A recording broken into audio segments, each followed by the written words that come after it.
이게 어떻게 된 거죠? 정권이 바뀌니까 사망 원인도 바뀌나요? 이렇게 궁금해하는 국민들이 많습니다. 네네. 뭐 사실 진실은 조사를 해봐야 나오는 것인데요. 네. 합리적 의심이고요. 다만 서울대 병원 측의 입장은 전혀 정치적인 고려가 아니다. 그 절차와 과정들이 또 있었죠.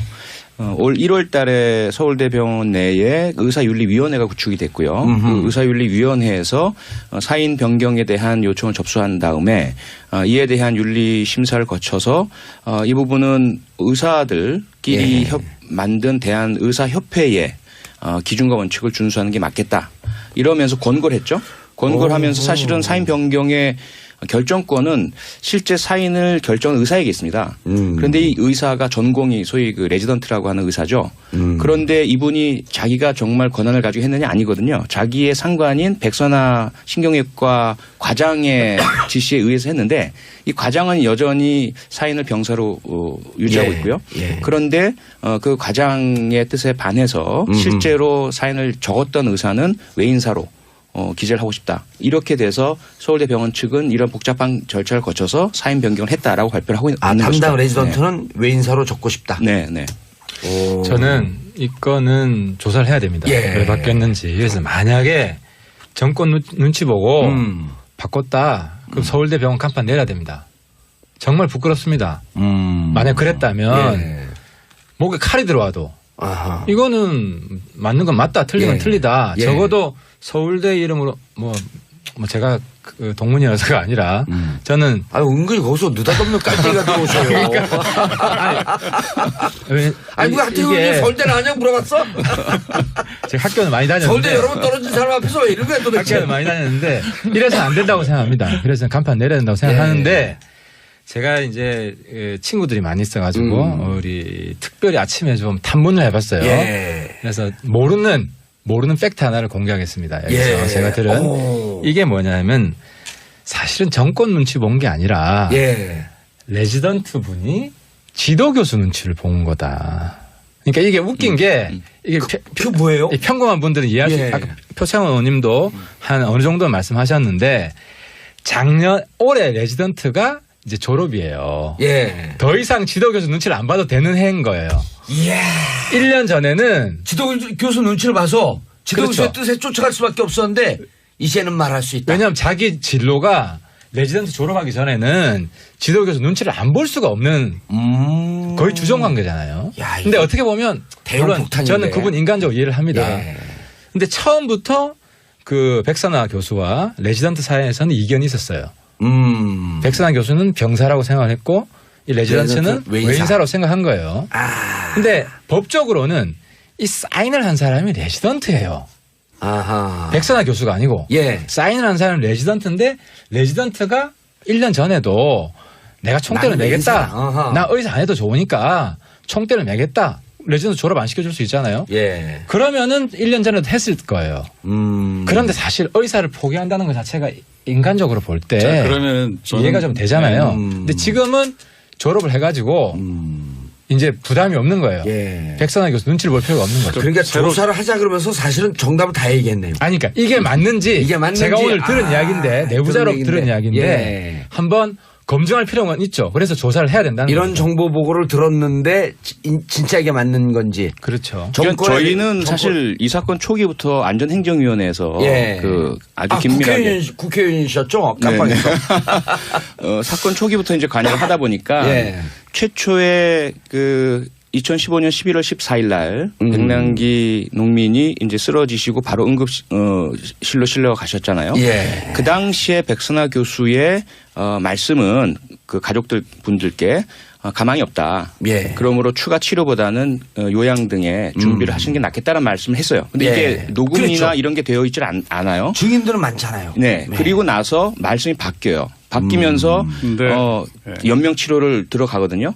그러면서 문제는 뭐냐면 지금 결국은 그 법의학이나 또는 대한의사협회 매뉴얼이나 전부 이 경우에는 외인사로 해야 된다라고 되어 있는데 무리하게 시간을 끌면서 최초의 사고와 죽음 사이의 관계를 상당히 옅게 만들어버린 거죠. 그러면서 입원 치료 과정에서 발생한 병, 신부전증 으로 인해서 발생한 병사다라고 이제 무리하게 그 사인을 내렸던 것이 큰 문제가 됐던 것이죠. 알겠습니다.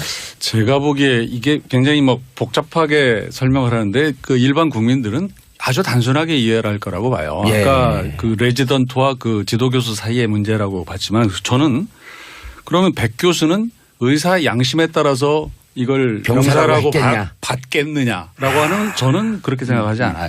저는요. 또 위에 누군가의 눈치를 봤다. 이 사건은 제가 서울대 병원장이 임명되는 그 과정을 좀 압니다. 개인적으로는 아주 저랑 친한 고등학교 친구가 사실 그 과정에서 좀 이렇게 배제되기도 하는 과정을 보면서 기자 출신의 국회의원이었죠? 깜깜했어요. 그랬는데 예. 이것은 한마디로 말하면 서울대 병원 치욕 사건입니다. 예를 들어서 치욕 사건. 기관이요. 예를 들어서 그 유서대필 사건 같은 거 필적 감정 잘못하면 국가수가 개망신을 하지 않습니까? 그런 것처럼 정유라 사건으로 그 백년사학 이화여대가 완전히 실추됐지 않습니까? 예. 그런 것처럼 백남기 농민의 사인을 놓고 서울대 병원이라고 하는 기관이 치욕을 당한 거라고 저는 그렇게 이해를 봐야 되고요. 이거 진상규명 그리 어렵지도 않다고 봐요. 조금 어려워요. 지금 하신 말씀이. 네. 치욕 사건이면 결국은 정권의 눈치를 보고 물론이죠. 백 교수가 병사라고 했다? 병원장과의 관계를 봐야 되겠죠. 이 부분은 예. 합리적 의혹입니다. 예, 합리적으로 문제제기할 수 있어요. 예. 왜 그러냐면 서울대 병원장이 최순실 청문회 때 나왔습니다. 예. 서창석 원장 뭐 다 예. 알고 계시니까. 그리고 최순실 인사 맞습니다.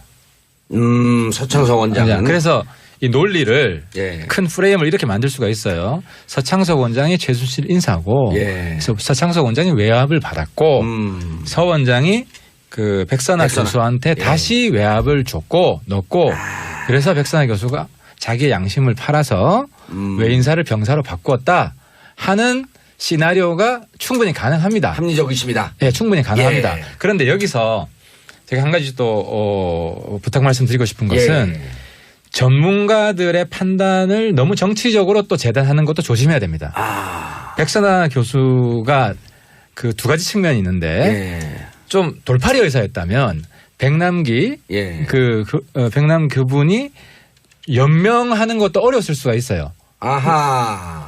바로 돌아가실 수가 있었다는 그렇죠. 거예요. 그러니까 의사로서 어느 정도 실력이 있는 분이에요. 그 의사 분들한테 물으니까. 실력은 분명히 있죠. 그러니까 이걸 조금 몇 개월 더 살았지 않습니까? 예. 그래서 실력은 9개월. 있다. 그리고 자기 고집이 굉장히 세대요. 그 말은 프라이드가 강한 분이라는 거죠. 사실 당시에 얼마나 압력이 강했습니까? 그래도 고집을 꺾지 않잖아요.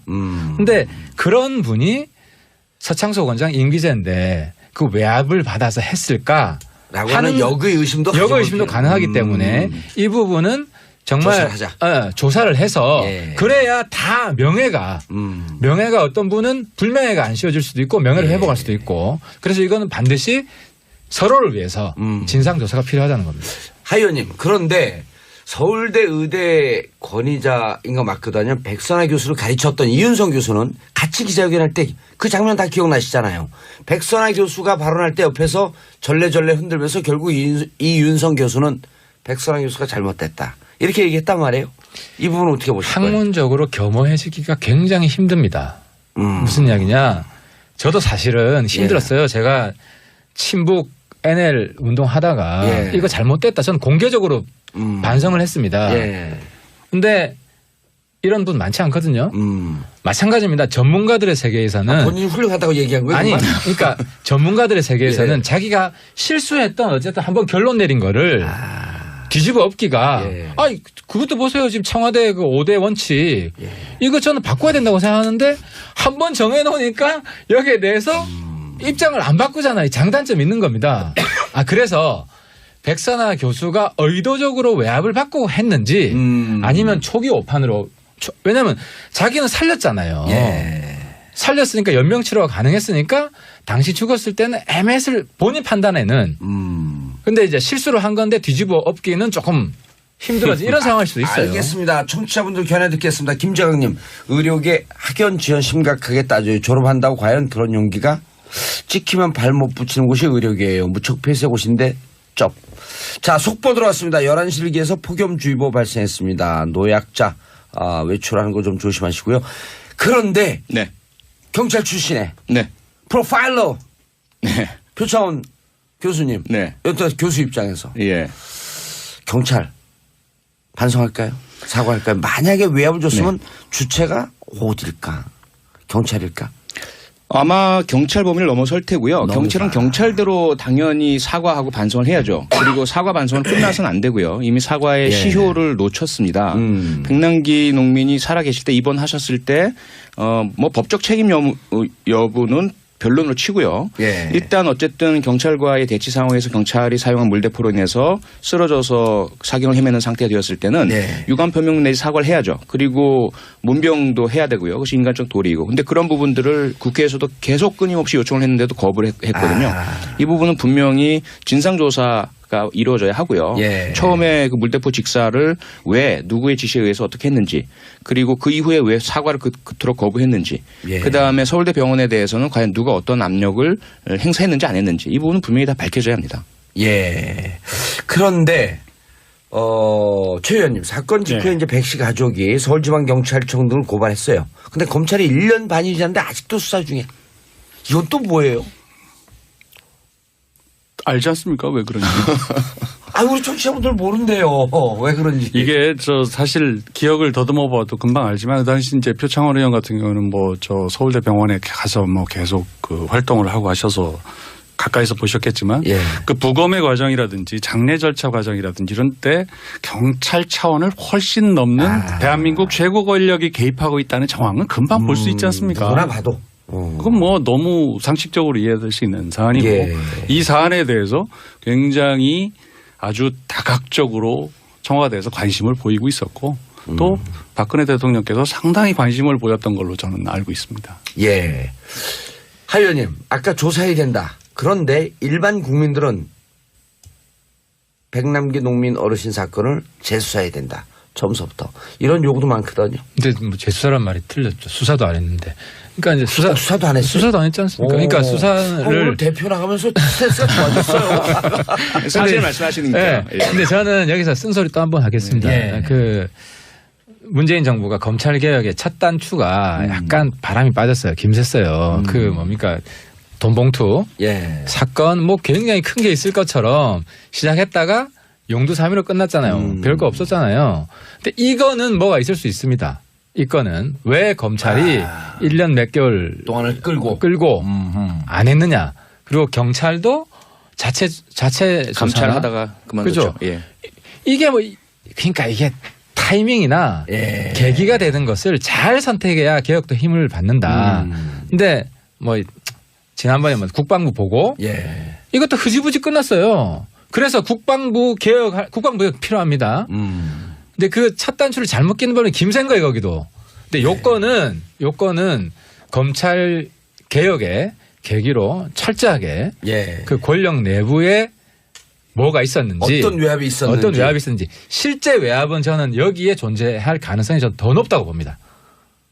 서울대 병원보다도 여기 훨씬 높다. 그리고 이것은 공공의 이익에 훨씬 더 기여한다. 그래서 저는 이해가 특별히 외압을 가하지 않아도 알아서 안 했을 겁니다. 바람 불기 전에 저절로 눕는다. 누가 이거를 구체적으로 하라 하지 마라 하지 않아도 이걸 했을 때 구체적으로 진행했을 때 무슨 일이 벌어질지 모릅니까? 근데 다만 과거 박종철 군 사건과 비교해봐도 검찰 내부에서 일선 검사는 수사를 강하게 하려고 했을 가능성이 있어요. 그런데 위에서 차장부장 올라가면서 뭔가 메시지가 나오고 그 메시지의 근거는 우병우 민정수석이었을 가능성이 크고요. 근데 그런 부분들을 밝혀낼 수 있는지에 대해서는 사실 조금 의문이 있습니다. 어쨌든 이 부분에 대해서는 좀 조사할 필요가 있겠다. 네네. 세 당이 다 합의하신 거죠? 네. 알겠습니다. 조사하세요. 어디서 할지 모르지만.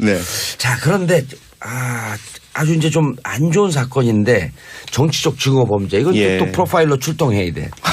미국에서 공화당 의원들을 향해서 총기 난사 사건이 발생했어요. 범인은 민주당 대선 후보였던 샌더스의 열혈 지지자. 광팬.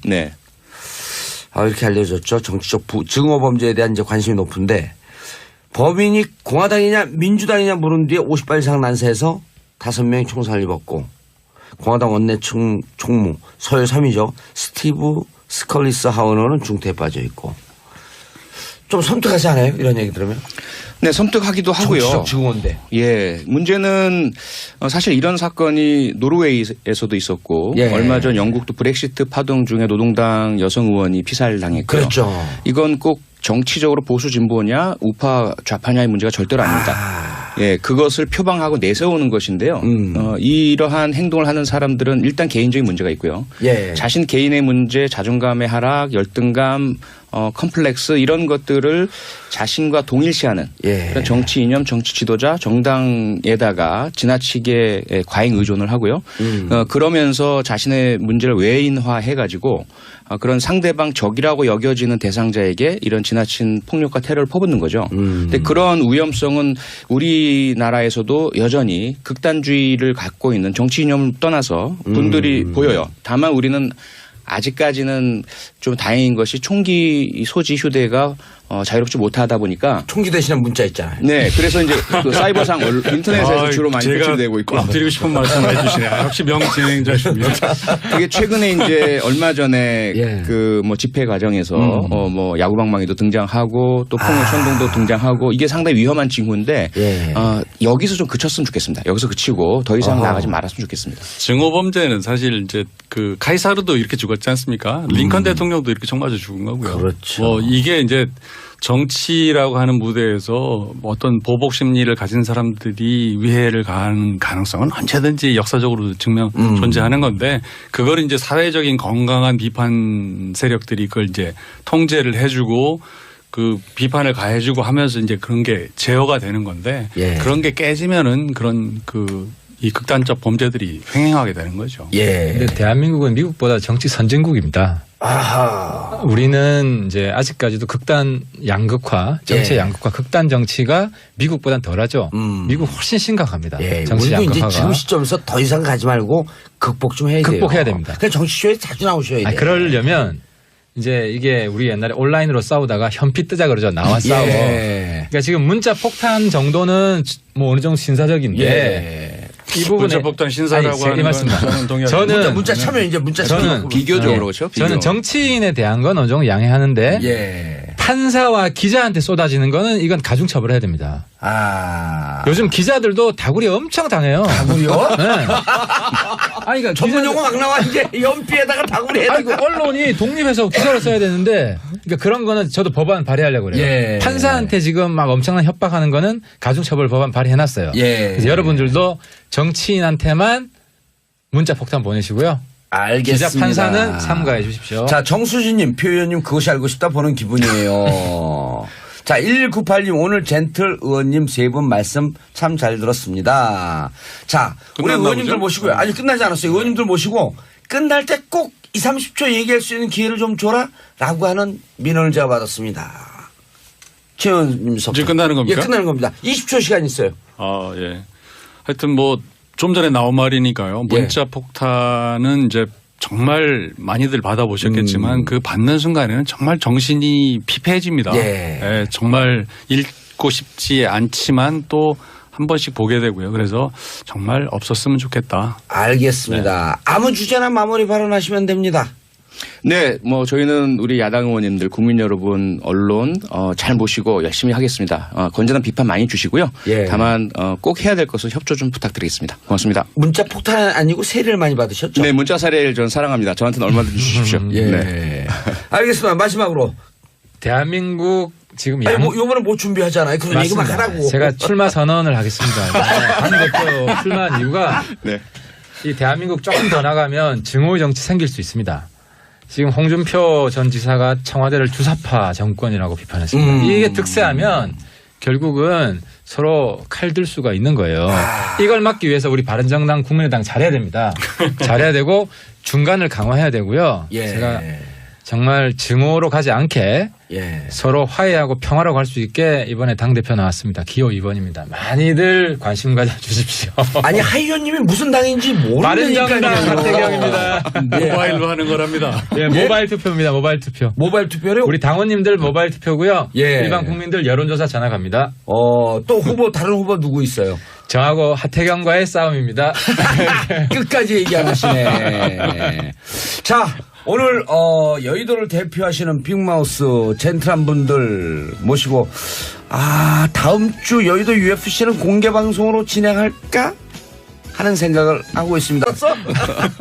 제가 학교는 많이 다녔는데 서울대 여러분 떨어진 사람 앞에서 왜 이런 거야 도대체. 학교는 많이 다녔는데 이래서는 안 된다고 생각합니다. 그래서 간판 내려야 된다고 생각하는데 제가 이제 친구들이 많이 있어가지고 우리 특별히 아침에 좀 탐문을 해봤어요. 그래서 모르는 팩트 하나를 공개하겠습니다. 여기서 제가 들은 이게 뭐냐면 사실은 정권 눈치 본 게 아니라 레지던트 분이 지도교수 눈치를 본 거다. 그러니까 이게 웃긴 게 이게 뭐예요? 평범한 분들은 이해할 수 아까 표창원 의원님도 한 어느 정도 말씀하셨는데 올해 레지던트가 이제 졸업이에요. 더 이상 지도교수 눈치를 안 봐도 되는 해인 거예요. 1년 전에는 지도교수 눈치를 봐서 지도교수의 뜻에 쫓아갈 수밖에 없었는데 이제는 말할 수 있다. 왜냐하면 자기 진로가 레지던트 졸업하기 전에는 지도교수 눈치를 안 볼 수가 없는 거의 주종관계잖아요. 근데 어떻게 보면 물론 저는 그분 인간적으로 이해를 합니다. 근데 처음부터 그 백선화 교수와 레지던트 사이에서는 이견이 있었어요. 백선화 교수는 병사라고 생각했고 이 레지던트는 외인사라고 생각한 거예요. 근데 법적으로는 이 사인을 한 사람이 레지던트예요. 백선화 교수가 아니고 사인을 한 사람은 레지던트인데 레지던트가 1년 전에도 내가 총대를 매겠다. 나 의사 안 해도 좋으니까 총대를 매겠다. 레지던트 졸업 안 시켜줄 수 있잖아요. 그러면은 1년 전에도 했을 거예요. 그런데 사실 의사를 포기한다는 것 자체가 인간적으로 볼 때 그러면 이해가 좀 되잖아요. 근데 지금은 졸업을 해가지고 이제 부담이 없는 거예요. 백선화 교수 눈치를 볼 필요가 없는 거죠. 그러니까 조사를 하자 그러면서 사실은 정답을 다 얘기했네요. 아니, 그러니까 이게 맞는지 제가 오늘 들은 이야기인데 내부자로 들은 이야기인데 한번 검증할 필요가 있죠. 그래서 조사를 해야 된다는 이런 거죠. 정보 보고를 들었는데 진짜 이게 맞는 건지. 그렇죠. 그러니까 저희는 사실 이 사건 초기부터 안전행정위원회에서 그 아주 긴밀하게 국회의원이셨죠? 깜빡했어. 사건 초기부터 이제 관여를 하다 보니까 최초에 그 2015년 11월 14일 날 백남기 농민이 이제 쓰러지시고 바로 응급실로 실려 가셨잖아요. 그 당시에 백선화 교수의 말씀은 그 가족들 분들께 가망이 없다. 그러므로 추가 치료보다는 요양 등의 준비를 하시는 게 낫겠다는 말씀을 했어요. 근데 이게 녹음이나 이런 게 되어 있질 않아요. 증인들은 많잖아요.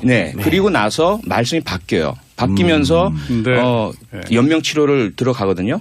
그러면서 문제는 뭐냐면 지금 결국은 그 법의학이나 또는 대한의사협회 매뉴얼이나 전부 이 경우에는 외인사로 해야 된다라고 되어 있는데 무리하게 시간을 끌면서 최초의 사고와 죽음 사이의 관계를 상당히 옅게 만들어버린 거죠. 그러면서 입원 치료 과정에서 발생한 병, 신부전증 으로 인해서 발생한 병사다라고 이제 무리하게 그 사인을 내렸던 것이 큰 문제가 됐던 것이죠. 알겠습니다.